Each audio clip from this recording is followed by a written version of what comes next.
원래 본문은 더 뒤에까지지만 오늘 앞부분의 이야기들을 가지고 여러분과 좀 말씀을 나누겠습니다. 저는 봉독교리 말씀 가지고 인생의 예기치 않은 여정을 시작하게 될 때라는 제목으로 여러분과 좀 말씀을 나누겠습니다. 바로의 초청으로 노년의 야곱은 생각지도 않은 여정을 시작하게 됩니다. 약속의 땅 가나안에 머물러야 될지, 기근을 피해 새로운 땅으로 가야 하는지 고민했습니다. 우리의 삶의 여정에도 이와 비슷하게 하나님의 뜻을 잘 알 수 없어서 참 혼란스러울 때가 있어요. 그죠? 내가 어디로 가는 것이 하나님의 뜻인가? 이런 때 여러분, 우리 믿음의 사람들은 어떤 모습을 보여야 할까요? 오늘 우리가 야곱의 모습을 통해서 우리에게 주시는 교훈을 좀 따라가기를 원하는데 세 가지입니다. 첫 번째는 하나님께 기도하는 것입니다. 하나님께 기도하는 것이에요. 야곱은요, 그런 불안하고 두려운 인생의 중요한 선택의 기로에서 그가 무엇을 했습니까? 1절에 보니까 이스라엘이 브엘세바에 이르러 단을 쌓고 하나님께 제사를 드렸다라고 성경은 기록합니다. 요셉의 말을 전한 아들들의 말대로 죽은 줄 알았던 아들 요셉이 살아있고, 거기다가 그 요셉이 애굽의 국무총리가 되었다고 하는 도무지 믿기지 않는 현실에 야곱이 선뜻 따라 나서기는 했습니다만, 지금의 상황이 야곱은 그대로 애굽으로 나아가기보다는 브엘세바에서 하나님의 뜻을 구하고자 제사를 드렸는데요, 야곱은 이 여정이 하나님이 작정하신 일이 맞는지 하나님의 답을 구하고 있는 거예요. 그런데 왜 브엘세바였을까요, 여러분? 왜 브엘세바였을까요? 하고 많은 장소가 있는데 왜 브엘세바였을까요? 브엘세바는 창세기를 계속 묵상해 오신 분들은 익숙한 지명이에요, 그죠? 아브라함 때도 이삭 때도 그죠? 계속 존재했던 의미 있게 있었던 지명이죠. 브엘세바는 가나안 땅 남부 지역의 경계에 있는 성읍입니다. 그러니까 이 브엘세바를 넘어가면 어디겠어요? 애굽 땅인 거예요. 애굽으로 내려가는 길에 경유하는 마지막, 가나안의 마지막 관문이 바로 이 브엘세바였습니다. 저희가 이제 어르신들 모시고 이제 강원도 철원에 가서 저 북녘 땅을 바라보고 왔거든요. 저희가 소이산에서 모노레일을 타고 이렇게 올라가 봤는데, 저기 보니까 김일성 고지 그래가지고 정말 북녘 땅이 저 앞에 있어요. 파주보다 훨씬 잘 보이더라고요. 정말 조금만 넘어가면, 그리고 그 앞에는 DMZ, 거기서 이제 농사를 짓는 농부들이 있어서 이제 낮에 열어주면 우리 국민들이 거기 들어가서 농사를 짓고 이제 저녁에는 문을 닫고 나오는 그런 논밭도 있었는데, 그런 지역이었던 것 같아요, 브엘세바가. 야곱은 국경을 넘기 전에 정말 이 마지막 관문에서 하나님의 뜻을 결정적으로 좀 듣고 싶었던 겁니다. 하나님 뜻이 어디 있습니까? 내가 이 경계를 넘어가는 것입니까? 아니면 이 땅에 머무는 것입니까? 하나님 뜻이 어디 있습니까? 지금 야곱이 몇 살이나 됐냐면 지금 130이에요. 꽤 많은 나이입니다. 그죠?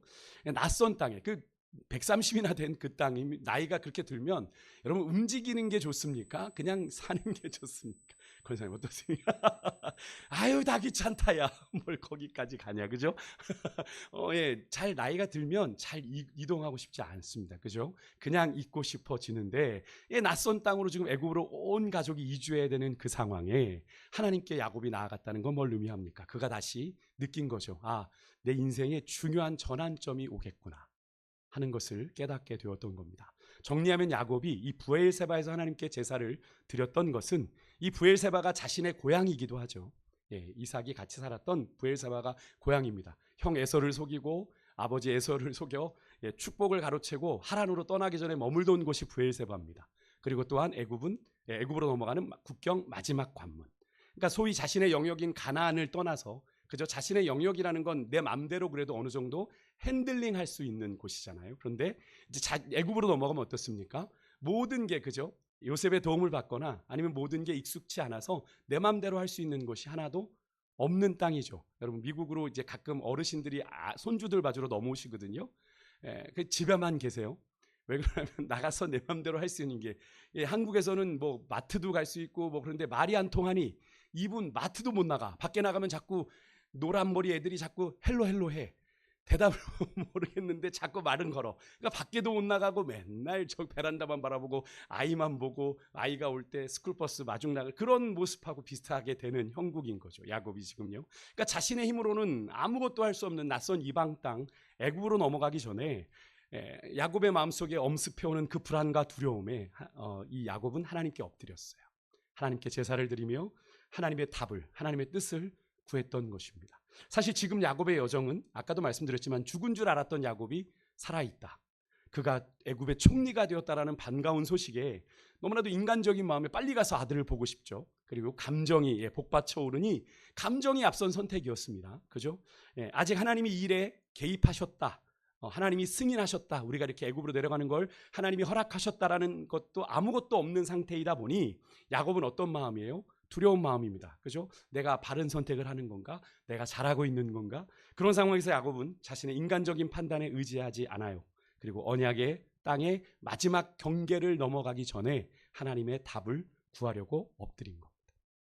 그런 야곱에게 하나님이 뭐라고 말씀하세요? 2절에 보니까 하나님이 밤에 이상 중에 야곱에게 나타나 내가 야곱아 야곱아 부르시면서 내가 내 아버지의 하나님이다 라고 자신을 소개합니다. 지금의 상황이 야곱에게 어떤 상황이라는 걸 말씀해 주시는 겁니까? 네 아버지 이삭에게 준 언약이 이루어지는 그 언약의 연장선에 있다라는 것을 자신을 소개하는 하나님이 내 아버지의 하나님이다. 분명히 야곱의 하나님이라고 하실 수도 있잖아요. 이스라엘 하나님이라고도 얘기할 수 있잖아요. 그런데 네 아버지의 하나님이다 라고 하는 언약을 계승하는 그런 의미의 그런 고백을 하시는 거죠. 그러면서 3절과 4절에 그런 야곱에게 4가지 약속을 주십니다. 첫 번째는 애굽으로 가는 것을 어떻게 해라? 두려워하지 말아라. 이렇게 말씀을 하십니다. 그러니까 야곱 가족의 애굽 이주가 하나님의 뭐가 난 거예요? 승민이 난 거예요. 가라. 가라. 넘어가라. 하나님이 허락을 하신 거예요. 그래서 두 번째, 야곱을 통해 하나님이 어떻게 하신대요? 큰 민족을 이루시겠다라고 하는 이 약속. 야곱이 처음 받은 약속 아니죠. 야곱이 형 에서를 도망쳐서 하란으로 갈 때 베델에서 만났을 때 하늘의 사닥다리가 내려와 하늘의 천사들이 오르락내리락 하며 하나님이 주신 약속 중에 하나가 내가 너로 큰 자손을 이루게 하겠다는 약속이 있었고, 돌아올 때도 하나님이 그 약속을 다시 한번 확인시켜 주셨죠. 그 약속을 여기서 또 한번 하나님이 3세판 확인시켜 주시는 겁니다. 내가 반드시 너로 큰 민족을 이룰 거야. 사실은 이 야곱이 애굽으로 넘어간 그 시점부터 어떻게 해요? 이스라엘의 민족이 탄생하게 되는 시작이 되지 않습니까? 그러니까 애굽 이주가 단순히 지금 당장 그들의 배를 골게 하는 기근을 피하는 것에 있지 않고, 기근까지도 하나님의 뜻 가운데 결정하고 계시는 하나님이 그들의 조상 아브라함에게 주신 약속, 창세기 15장 13절에 보면 아브라함에게 그의 자손들이 어떻게 될 거라고 그랬어요? 이방에서 객이 되어, 그죠? 객이 되어라고 하는 그 객이 될 시점이 되었기 때문에 하나님이 그들을 움직이게 하시는 거죠. 그래서 70명이 내려갔던 야곱의 가족이 애굽 땅에서 430년을 거주하며 큰 민족으로 성장하게 되는 걸 우리는 이미 성경을 통해서 알고 있죠. 그죠? 세 번째는 하나님께서 친히 야곱에게 내가 애굽으로 함께 내려가겠다. 하나님이 동행해 주시겠다. 그들의 안전한 여정, 또 도착, 모든 것을 포함해서 네가 요셉을 만나고 그 후로 애굽에서 지내는 모든 시간 가운데 내가 너와 동행하겠고 너를 보호해 줄 거다라는 약속을 하나님이 주시는 거죠. 이 약속은 비록 야곱의 가족이 여러분 요셉으로 인해 특혜를 누리고 애굽 땅에 들어가게 됐지만, 궁극적으로 애굽에서 그들이 이스라엘이라고 하는 큰 민족으로 이렇게 성장해 가는 데에는 무슨 은혜가 있다? 하나님의 은혜가, 하나님이 함께 하시는 은혜가, 임마누엘의 은혜가 그들에게 있다라고 하는 것을 하나님이 말씀하시는 거죠. 네 번째는요, 하나님은 야곱을 반드시 너 애굽에서만 머물면 안 돼. 반드시 너를 다시 올라오게 하겠다. 어디로? 가나안으로. 그죠? 그리고 올라오게 할 것이고 요셉이 너의 눈을 감길 거다라는 말씀까지 해주십니다. 참 구체적이죠. 하나님이 야곱에게 참 유난히 아브라함 때처럼 말이죠. 야곱에게 유난히도 하나님은 친절하신 것 같아요. 샘나요. 제 개인적으로 하나님 참 야곱에겐 참 세밀하게 참 말씀해 주신다. 그리고 참 야곱의 수준을 아셔서 그런가. 그죠? 야곱이 참 너무 인간적으로는 허물도 많고 연약함도 많잖아요. 그죠? 그런데 그런 걸 아셔서 그런지 하나님이 이렇게 엉덩이 토닥토닥하면 이렇게 가야지. 그래 이렇게 야곱아 이렇게 가야 돼. 뭐 이렇게 얘기해 주시는 느낌이 들어요. 이 약속은 야곱이 애굽에서 생을 마감하게 되지만 요셉이 그를 가나안에서 장사 지낼 걸 이야기하죠. 그때 바로의 신하들까지 다 가서 문상을 하지 않습니까? 그죠? 지금까지 야곱의 인생의 여정을 한번 잘 떠올려 보십시오. 상당히 길었는데 고향집을 떠나 외삼촌 하란에 가는 길에 베델에서 그에게 주셨던 동행의 약속, 또 고향 땅으로의 귀한 약속이 모두 이루어졌습니까? 안 이루어졌습니까? 이루어졌습니다. 그죠? 물론 시기는 좀 달랐습니다. 그죠? 야곱이 예상했던 기간은 길어야 2, 3년이었는데 20년이었던 그 차이는 있었지만 하나님이 약속대로 그를 돌아오게 하셨더라. 그러면 이 약속 또한 야곱에게는 어떤 확신이 들까요? 하나님이 반드시 이루시겠구나.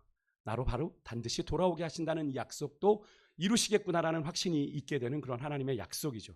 야곱은 사실 그의 성정이나 기질로 볼 때 여러모로 참 부족함이나 허물이 많았음에도 불구하고 하나님은 그의 인생에 참 깊이 개입하셔서 그의 인생을 참 신실하게 인도하신다라는 사실을 저는 이번에 창세기를 묵상하면서 다시 한번 좀 깨닫게 됐는데요.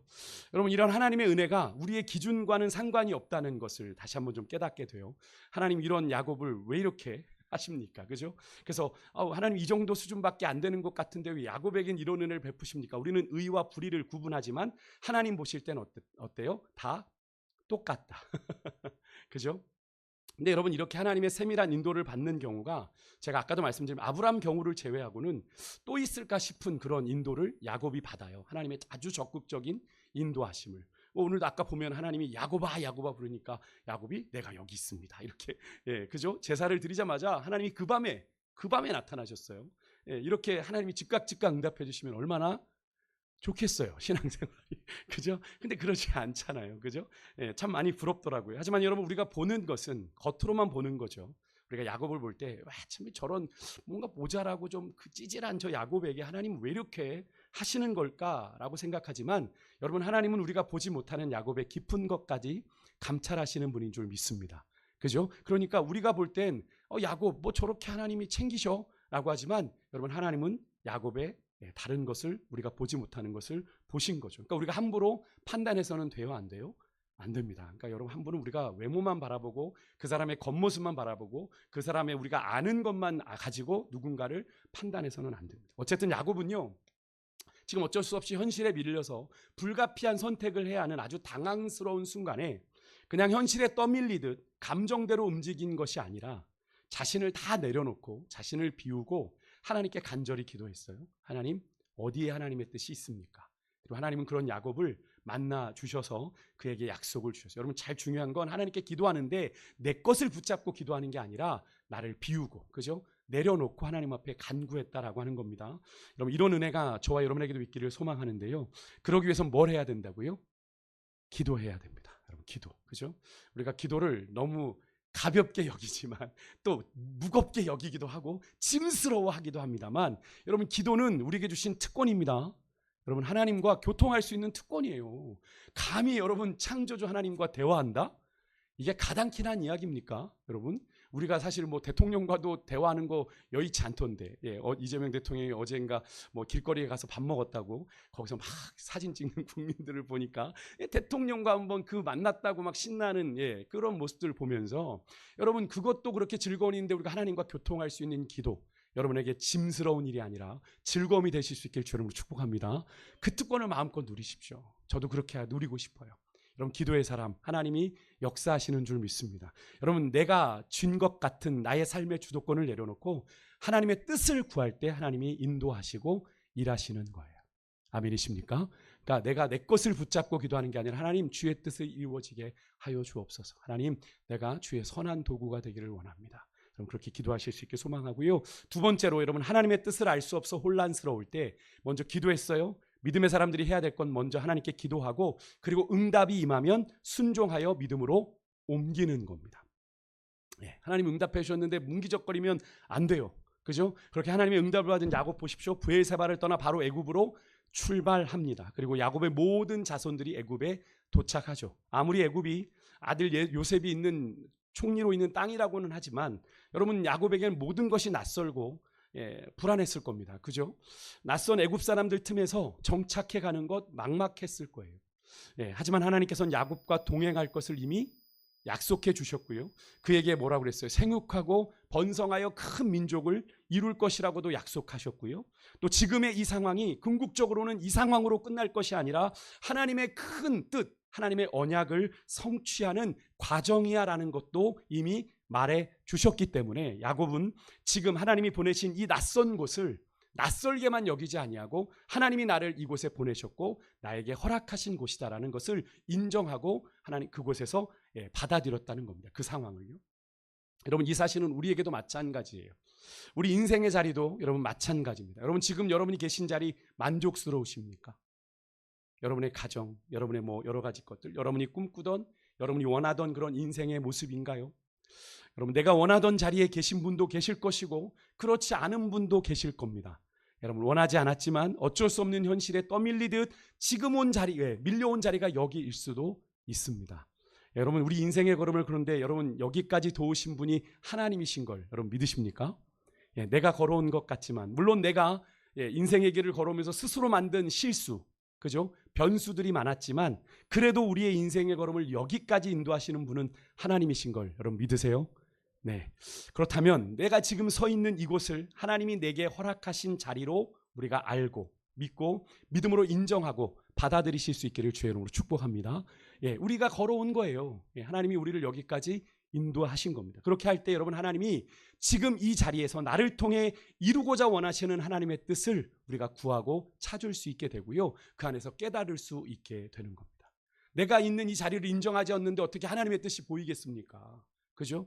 내가 서 있는 이곳이 하나님의 인도하심 가운데 여기까지 왔다라는 걸 인정할 때 여러분, 하나님의 뜻이 보이게 되는 거죠. 우리가 입으로는 참 그런 이야기 쉽게 합니다. 우리 신앙의 연륜이 있어서 주님을 위한 삶을 산다고 하면서 내 뜻을 먼저 고려하고 앞세울 때가 참 많죠. 그죠? 근데 여러분, 그것은 주님을 위한 올바른 삶이 아닙니다. 사도 바울의 고백을 아시죠? 갈라디아서 2장 20절에 이제는 내가 사는 것이 아니요 내 안에 누가 사시는 것이라 그리스도께서 사시는 것이라. 여러분, 이게 뭘 말하는 겁니까? 사도 바울은 이 고백대로 철저하게 나의 만족과 유익이 아니었습니다. 그의 남은 여생은요, 그가 예수님을 만난 뒤로는 더 이상 나의 만족, 나의 뜻, 내가 하고 싶은 대로 살았던 인생이 아니라 나를 구원하신 주님을 기쁘시게 하는 일을 내가 원하지 않아도 주님을 위해 기꺼이 선택했고요. 주를 만난 이후 사도 바울은 그렇게 철저하게 주님을 위한 삶, 나를 위한 삶이 아니라 주님을 위한 삶을 살았다는 거죠. 여러분, 그것은 사도 바울이니까 우리가 그렇게 얘기할 수 있어요. 사도 바울 같은 사람이니까 그렇게 한 것 아닙니까? 삼춘천에도 갔다 오고 수건만 얹어도 막 병든 자가 낫는 그런 사람이니까 그런 것 아닙니까? 아닙니다. 사도 바울의 이 고백, 갈라디아서 2장 20절에 보면 뭡니까? 주님을 만나 거듭났고 구원받은 인생이라면 그렇게 살아야 한다라는 걸 사도 바울이 고백한 거잖아요. 오늘 야곱의 여정도 그랬습니다.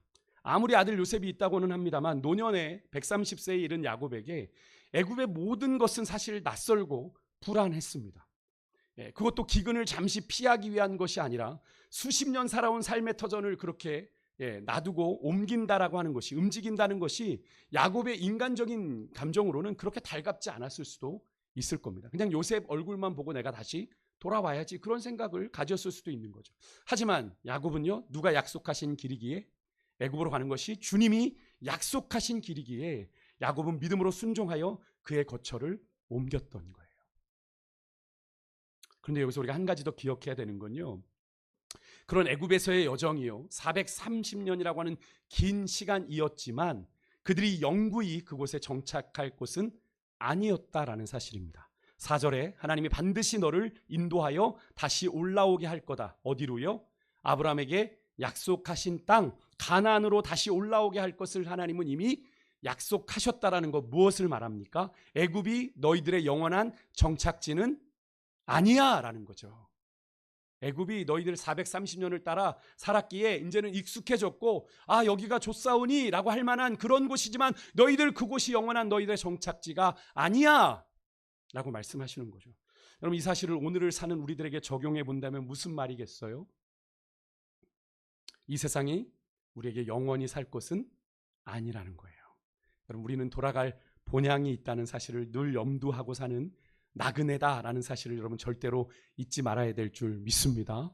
우리가 노래만 아까 노래한 것처럼 죄 많은 이 세상은 내 집 아니네 라고 노래할 것이 아니라, 여러분, 그죠? 우리는 늘 돌아갈 그날이 있음을, 돌아갈 그곳이 있음을 우리는 기억하면서 날마다의 삶을 살아내야 될 줄 믿습니다. 그러니까 언제 주님이 우리를 부르시더라도 우리는 갈 준비를 하고 있어야 되는 거죠. 주님이 오셨는데 주님 아직 안 되는데요? 그건 그건 내 얘기고요. 그래서 주님이 오라 하시면 우리는 가야 되는 거예요. 그래서 저희가 요즘 제가 저희 아버님한테 좀 이 노래 듣는 건 제일 싫은데 저희 아버님 가끔 제가 가시면 꼭 저 들으라는 듯이 돌아갈래 고향 하늘나라 이 노래를 자꾸 부르세요. 이 노래가 원래 장례식 찬양이잖아요. 그러니까 이걸 자꾸 아버님이 제가 수원에만 가면 이 찬양을 자꾸 부르세요. 아버님 마음이 약해지시기도 하는 것 같은데 여러분 이 찬양은요 우리가 장례식 때만 부르는 노래가 아니라 매일 우리가 하나님 앞에 드려져야 될 우리의 신앙의 고백인 줄 믿습니다. 그렇죠? 우리가 거부한다고 인정하지 않는다고 돌아갈 내 고향이 없는 것 아니잖아요. 그리고 언젠간 돌아갈 날이 반드시 있잖아요. 그것을 우리는 믿음으로 고백하며 살아야 됩니다. 그래서 저는 우리 그리스도인들은 하루살이 같은 인생입니다. 주님이 오늘이다 라고 하시면 우리는 어떻게 해요? 자면서도 우리는 가야 되는 거죠. 그래서 우리가 이제 얼마 전에 이제 권사님들과 그런 대화를 나누다가 가장 복 있는 죽음은 자면서 가는 겁니다. 이렇게 대화를 좀 나눴어요. 어떻게 보면 자녀들에게는 너무나도 청천벽력 같은 일이겠죠. 부모님이 잠드셨는데 갑자기 돌아가셨어요. 너무나도 당황스럽고 인사를 건네지 못한 이별일 수 있지만 그렇게 가시는 것이 부모님들에게는 가장 행복한 죽음인 거죠. 몸이 아파 막 어떻게든 뭐 연명하다가 가는 게 아니라요. 그래서 권사님들하고 대화를 나누니까 나도 그런 거 원하지 않는다. 저희 부모님은 아예 병원에다가 연명 치료하지 않는다고 이렇게 사인을 하셨다고 저희들한테 요즘 계속 얘기하세요. 그래서 그런 위기가 오면 그냥 내비둬라. 그래서 그냥 우리 간다. 하나님 앞에 간다. 그렇게 계속 말씀을 하십니다. 자녀된 입장에서 그게 참 쉽게 받아들여질런지 막상 닥쳐보면 어떨지 모르겠습니다만 여러분 그렇지만 여러분 우리에게는 갈 날이 분명히 있습니다. 그죠?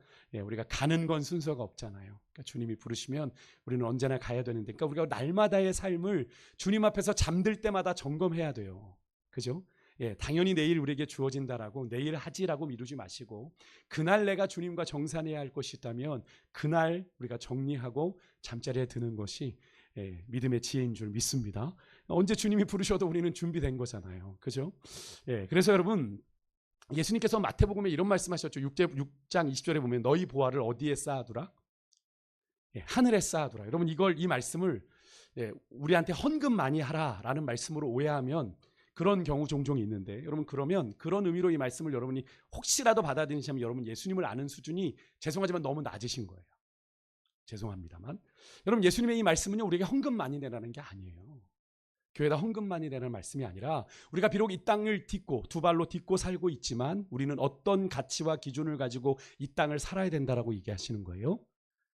하나님 나라 가치와 기준으로 살아야 된다라고 말씀하고 있는 겁니다. 너희들이 하늘의 보화를 쌓아두라는 말씀은 바로 그 말씀이에요.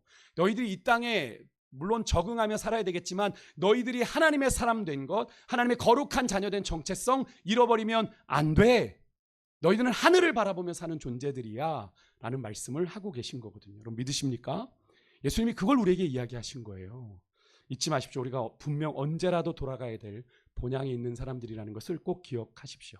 마지막으로 여러분 인생의 여정 중에 우리가 하나님의 뜻을 알 수 없어서 혼란스러울 때 믿음의 사람들이 해야 되는 마지막 일은요. 첫째가 뭐였어요? 하나님께 기도하는 것이었고 두 번째 응답이 오면 믿음으로 옮기는 거죠. 마지막은 주님이 주신 미래를 꿈꾸는 겁니다. 여러분 꿈을 꾸시기를 주의 이름으로 축복합니다. 오늘 본문 8절 이하에는 애굽으로 내려간 야곱의 가족 명단이 나와요. 70명의 명단이 나옵니다. 이들은 하나님을 떠난 세상 애굽에서 하나님의 뜻을 이 땅에 실현해갈 하나님의 거룩한 백성들이죠. 하나님의 종자씨입니다. 그저 하나님이 이스라엘이라고 하는 큰 민족을 이루어갈 종자씨로 이 70명이 애굽에 지금 들어가게 되는 거죠. 이미 여러분 이집트는요 당시에 애굽은 인류 문명의 발상지 중에 하나로 대제국을 이룬 애굽에 비하면 이 이스라엘이라고 하는 뭐 아직 민족이라고도 부르기에는 한 가족, 그죠? 너무나도 보잘것 없습니다만 이들은 주님이 약속하신 대로 하나님께서 그 땅에서 생육하고 번성하게 하셔서 하늘의 벌처럼 많게 하시는 은혜를 경험하게 될 것이죠. 지금은 보이지 않지만 말입니다. 여러분 우리는 이 약속이 어떻게 성취되는지를 이미 말씀을 통해 알고 있습니다. 그죠? 민수기를 통해서 하나님께서 출애굽한 이스라엘 백성들의 인구조사를 민수기 시작과 끝에 하셨잖아요. 오늘 애굽으로 간 야곱의 가족의 명단은 고작 70명. 한반에 70명 정도, 우리 때 국민학교 때 아이들 한 60명 70명 있었는데, 그 인원이요 작은 인원입니다만 그들이 출애굽할 땐 그들의 수가 어떻게 됐습니까? 20세 이상 전쟁에 나갈 장정만 얼마예요? 60만 명이 넘었죠. 거기에 여자, 노인, 아이들까지 합하면 학자들이 이야기할 때 최소한 150만, 200만이 넘는 이스라엘의 민족의 수였을 거다라고 말합니다. 여러분, 이 엄청난 일 누가 하신 거예요? 야곱의 가족들이 특히 번식력이 좋아서 그렇게 된 건가요? 아닙니다. 하나님이 이루신 일이죠. 하나님이 약속대로 이루시는 줄 믿습니다. 야곱에게 주신 약속대로, 아브라함에게 주신 약속대로 그의 자손들을 하늘의 별과 같이 바다의 모래같이 번성케 하셨습니다. 애굽이라고 하는 척박한, 영적으로 너무나 척박한 땅에서 하나님의 뜻이 이루어지더라. 여러분, 오늘도 우리가 살아가는 세상은 우리의 믿음을 응원하지 않아요. 우리의 믿음을 도우려 하지 않아요. 하지만 우리의 믿음을 조롱하기도 하고 우리의 믿음에 반대하기도 하고 우리의 믿음을 저항하기도 합니다만, 여러분, 이 가운데서도 하나님의 뜻은 이루어지는 줄 믿습니다. 이걸 보여주고 계시는 거예요. 여러분, 그런데 생각을 해봅니다. 야곱이 70명의 가족을 이끌고 애굽 땅으로 가서 요셉을 다시 만났을 때 처음 어떤 생각을 했을까요? 야곱이 20여 년 전 철부지 요셉이 꿈꾸었던 그 꿈을 떠올리지 않았을까요? 여러분, 창세기 37장 11절에 보면 요셉의 꿈 이야기를 요셉이 형들에게도 하고 아버지에게도 했어요. 형들의 반응은요, 요셉을 시기했어요. 근데 그의 아버지 야곱은 어떻게 했대요? 그 말을 마음속에 간직했다라고 이야기합니다. 그런데 지금의 상황이 어떤 겁니까? 요셉의 꿈대로 너무나도 이루어진 현실 앞에서 야곱은 주님이 우리를 통해서 이루실 하나님의 역사가, 미래가 있구나. 그 주님이 그들의 미래를 그들로, 요셉으로 하여금 꿈꾸게 하셨고 20여 년 전에 그 꿈대로 지금 이루시는 과정 중에 있다라고 하는 것을 야곱이 깨닫게 됩니다. 여러분, 오늘 이 시대에도 주님은요, 야곱의 가족들처럼 우리 한 사람 한 사람을 이 세상에 당신의 하나님의 꿈을 펼치고 실현할 거룩한 새 인류, 새 사람으로 이 땅에 파송하신 줄 믿습니다. 아멘이십니까? 여러분, 한 사람 한 사람은 그렇게 하나님께 소중한, 의미 있는 존재들이에요. 아멘이십니까? 여러분, 그 놀라운 사실을 인식하며 매일매일을 살고 계세요? 나는 그런 존재다. 주님이 나를 통해 이 땅에 이루실 그 엄청난 미래를 여러분 꿈꾸며 살아가십니까? 아니면 당장 하루하루 살아가는데 급급해서 아이고, 살다 보니 오늘 또 잠자리에 드네. 오늘 하루 뭐 했지? 주님을 위해 한 게 없어. 그저 물론 주님을 위해서 열심히 살아간, 내게 주어진 삶의 자리에서 최선을 다한 것도 주님께 한 것이지만, 내가 과연 주님을 위해 내가 무엇을, 내 시간을, 내 건강을, 또 내게 주신 것들을 어떻게 사용했는지를 돌아본다면 우리가 하나님 앞에 참 부끄러운 것이 많은 존재들이죠. 여기에 미래는 다른 것이 아닙니다. 내가 원하고 내가 그리는 나만의 미래가 아닙니다. 나를 통해 하나님의 뜻이 이루어지는, 하나님이 내 삶 가운데 그리시는 미래인데요. 혹시 여러분 그런 미래에 대해서 그렇게 그게 뭐야, 나를 위한 건 없잖아 라고 혹시 생각하시는 분 계십니까? 하나님이 그리는 미래를 나는 살아야 돼, 내가 그리는 미래를 나는 살고 싶은데 라고 생각하시는 분 혹시 없으신가요? 그래도 금요기도에 오시는 분들 중에 그런 분들은 없으시리라 생각이 됩니다만, 혹시 그런 분들이 계시다면 여러분, 그분은 아직 내가 구원받았다는 것이 정말 어떤 의미인지를 잘 모르시는 분이에요. 왜 그렇습니까? 제가 앞에서도 이미 말씀드렸지만 우리가 구원받았다는 건 뭘 의미합니까?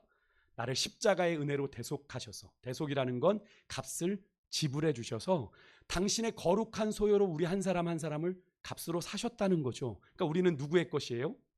주님의 것입니다. 그죠? 그래서 우리의 삶은 구원받은 이후로 누구를 위한 삶이어야 되는 거죠? 주님을 위한 삶입니다. 그냥 그게 우리가 그냥 익숙한 상투적인 신앙 용어로, 종교 언어로만 얘기할 게 아니라 그게 우리의 실체예요. 우리의 삶의 목적이어야 됩니다. 주님을 위한 삶이요. 그런 우리의 삶이 주를 위한 선한 도구가 되는 것 이상 우리 인생에 더 의미 있는 것이 있을까요? 그죠? 주를 위한 삶인데 주님을 위해서 아름다운 선한 도구가 되는, 주님 나를 써주세요 라고 했을 때 주님의 나라를 이루어가는 선한 도구로 쓰임받는 것 이상 의미 있는 게 있겠어요? 그죠? 그래서 저는 사도 바울은 이런 고백을 했던 겁니다. 빌립보서 1장 21절에 보면 내 안에 사는 이 그리스도니 내가 죽는 것도 유익함이라. 여러분, 이 고백이 어떻게 가능하겠어요? 나는 없는데 내 인생은 나의 것이라고 예치는 게 세상이잖아요. 네, 여러분, 주님을 만나고 구원받은 사람은 그렇게 이야기하지 않는다라는 거죠. 내 안에 사느니 그리스도니 내가 죽는 것도 유익합니다. 하나님 내 뜻이 아니라 주의 뜻 이루는 삶이면 충분합니다라는 고백이지 않습니까? 여러분 철없던 요셉이요, 오늘 이렇게 의연한 모습이 내 요셉이 될 수 있었던 것, 오늘 새벽에도 좀 잠시 나누었습니다만 요셉은 형들에게 복수할 생각하지 않았습니다. 형들은 그럴까봐 전전긍긍했는데 당신들이 나를 이곳에 보내신 것이 아니라 당신들을 구원하시려고, 무생명을 구원하시려고 나를 하나님이 먼저 이곳으로 보내셨습니다.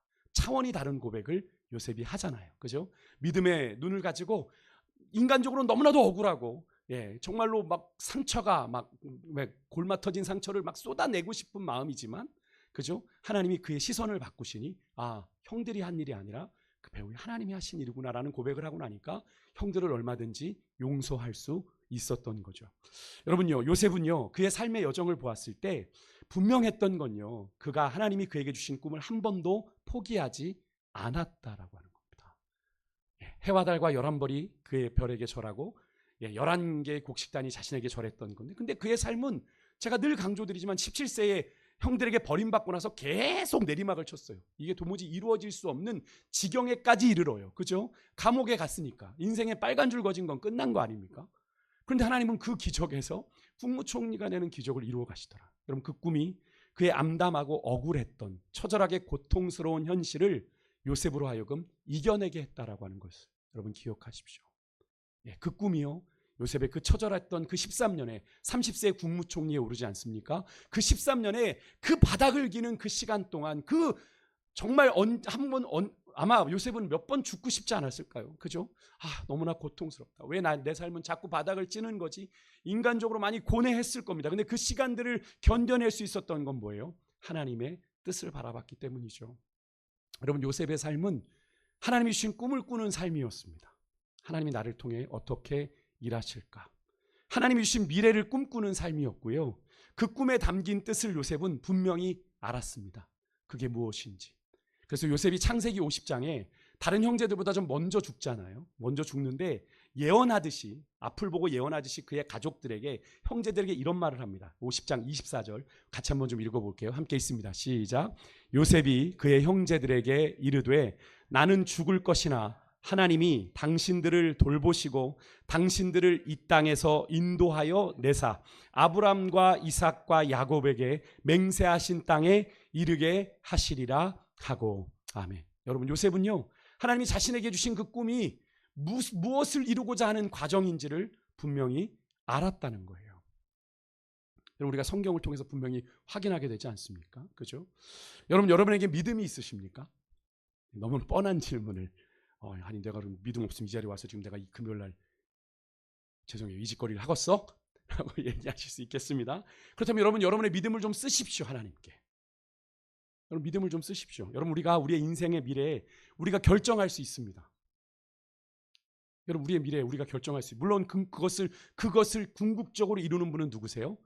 하나님이시지만요. 여러분 마가복음 11장 24절 한번 같이 한번 읽어볼까요? 함께 읽습니다. 시작. 그러므로 내가 너희에게 말하노니 무엇이든지 기도하고 구하는 것은 받은 줄로 믿으라. 그리하면 너희에게 그대로 되리라.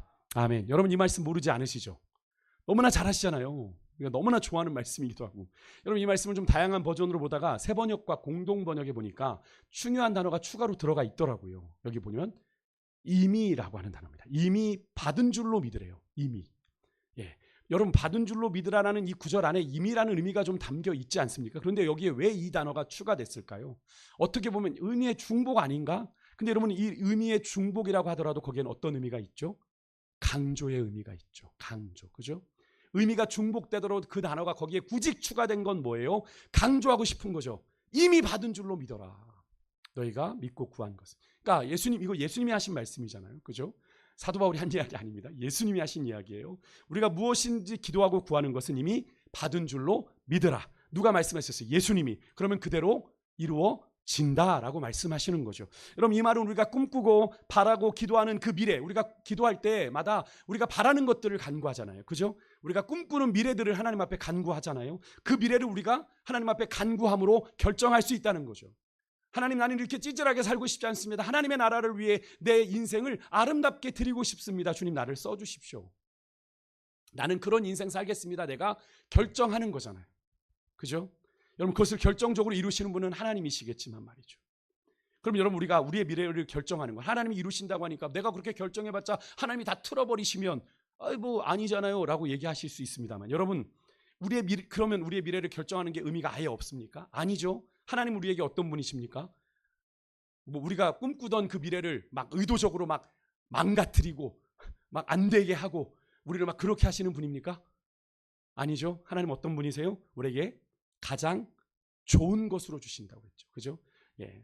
뭐 악인이라도 자식에게는 좋은 것을 줄 줄 알거든. 하물며 하늘에 계신 너희 아버지일까 보냐라고 말씀하시지 않으셨습니까? 하나님께서 좋은 것을 우리가 미련한 우리가 완벽한 계획을 짜고 하나님 이게 내 인생의 플랜입니다. 이대로 하면 내 인생 이루어집니다.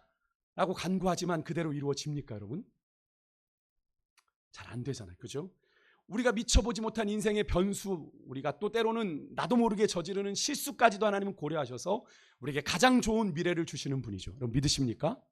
우리 하나님은 그런 분이세요. 믿으십니까? 우리의 계획보다 더 크신 하나님, 우리의 생각보다 더 크신 하나님을 여러분 믿으실 수 있기를 바라요.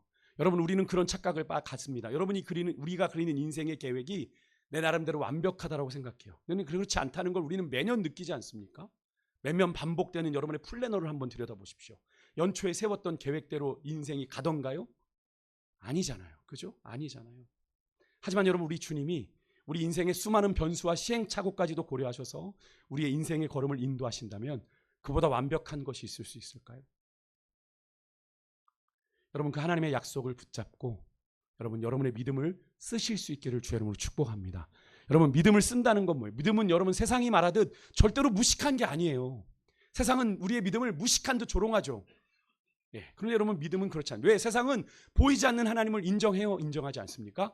인정하지 않습니다. 그러니까 그 하나님을 믿는 믿음은 헛것인 거죠. 쓸데없는 겁니다.